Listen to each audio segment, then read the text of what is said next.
Hi guys, it's me again. This is my second video today. But I feel like talking and I'm having a very good day, so yeah. I wanted to give you guys some tips for coping with a lower mood in winter, which is very common. A lot of people feel this. So there's actually a disorder associated with the winter, which is called seasonal affective disorder, I believe. Yeah, seasonal affective disorder. And it's mainly because people don't get enough sun in the winter time. It's actually a really huge problem in Canada, where I'm from. There is not enough vitamin D in our systems just normally. So it does cause a lot of depression and seasonal affective disorder in people in Canada. And it's always all over the news, especially in winter. They're like, we don't have enough vitamin D, and just telling people what to do about it, like to buy vitamins and that kind of stuff, because we actually are really lacking, especially from where I'm from.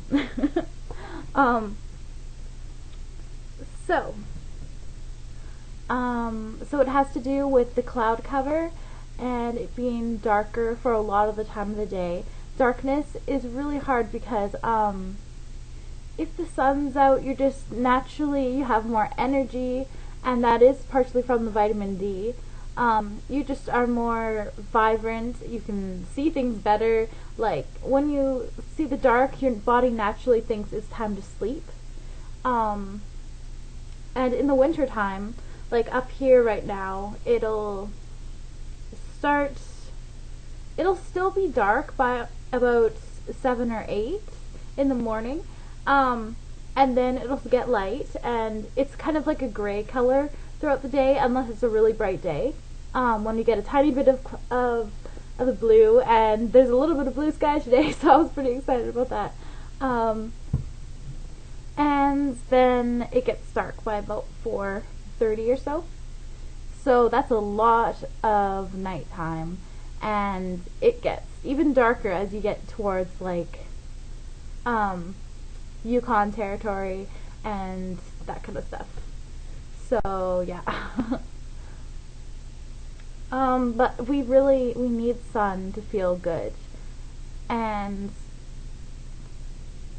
yeah, I just wanted to kind of bring that up to people, because a lot of people get really like sad in the wintertime.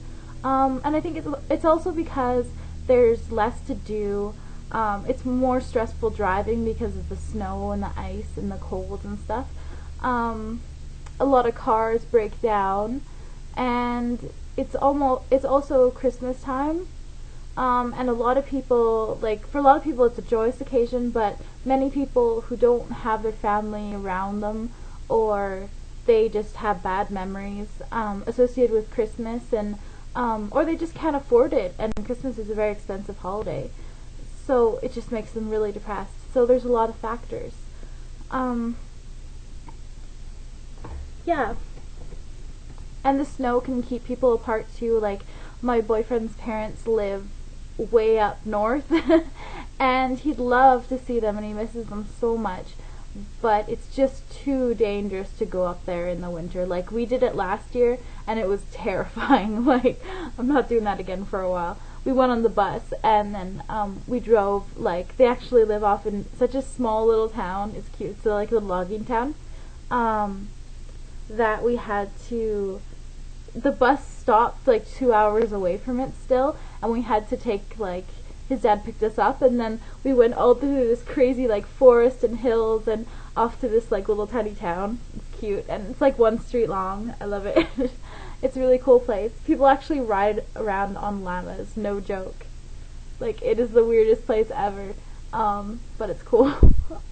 It's so friendly. I love it. But it's really crazy in winter. Like, they have snow piles. When you're just walking around, literally, snow is up to, like, my boobs. That's the only way I just couldn't describe it. On, like, the sides of the roads and stuff, and it's a little bit lower in, like, the pastures and that kind of thing, but it's pretty crazy. So we have to be very careful up there, and so that can keep families apart. that can make them sad too. So, but they're coming up in April for his graduation, so he's really excited about that. Which is good. So, what you can do to kind of feel better in winter, make sure you have a lot of light. People with seasonal affective disorder, they sometimes buy these big lights that are the same as natural light in the summer. They're very expensive though. I have to warn you. Like, I would love to buy one. Almost every person in my family has seasonal affective disorder, actually. And I think it's partially because we're Canadian, and we're predisposed to that kind of thing, disorder. But, yeah, like, I was gonna buy myself a light. Like, I have constant depression, but it does get worse in the winter because it's really dark. And I was gonna buy myself a light. It's about, well, I guess it's not that bad if you can save up, but for a student it's a lot. It's like 120 to 150 bucks for a light. So yeah. But anyways, you can set up those lights in your room or on your table, and those will honestly make you feel so much better. Just always having that light shining on you. And then make sure you eat a lot of fruit, a lot of things with vitamins, like take your vitamins, like they said, take vitamin D. Go for a lot of walks, get fresh air, and just make sure you're around people. Just like normal depression, don't isolate yourself as much as you want to. Like, there is a strong desire to want to isolate, but make sure you're with people. Try to enjoy the holiday season, kind of thing. Build some snowmen, make the best out of it. And just keep on going, because just remember that spring is around the corner. Winter won't last forever. So yeah, seasonal affective disorder is really common.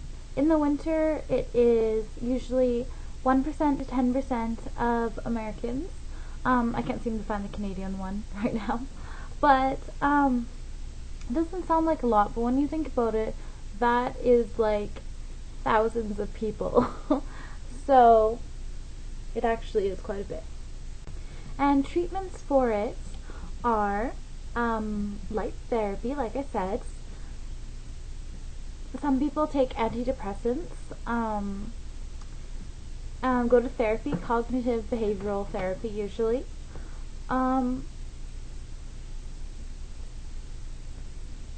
Or sometimes they go on a carefully timed schedule where they have a supplement of melatonin given to them, and that helps them.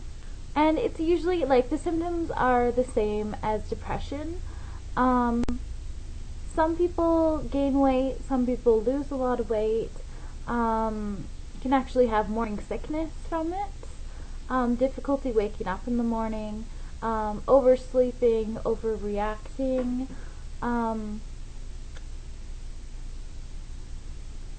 me see, can't concentrate, very low mood, slow moving, lack of energy, withdrawal from friends and activities, pessimistic feelings of hopelessness, lack of pleasure, all that not so fun stuff.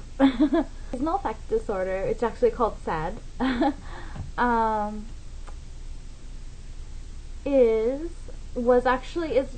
it's of course it's always been around, but it was recognized as a disorder and named in 1980 by Norman E. Rosenthal, and he pretty much named it and discovered it from his own experience with the disorder. So that's just an interesting fact to throw in there. And with the light therapy also, it's usually about half an hour to an hour a day, but not staring directly into the light, because those things are really bright. And so just like, as I said, like you're working on your, just when you're working at your desk, you can have your light on, and it'll make you feel better, and it gives you that dose of sunshine that you can't get in the winter, which really helps. So, seasonal affective disorder is basically, for people who are usually unhappy during the year,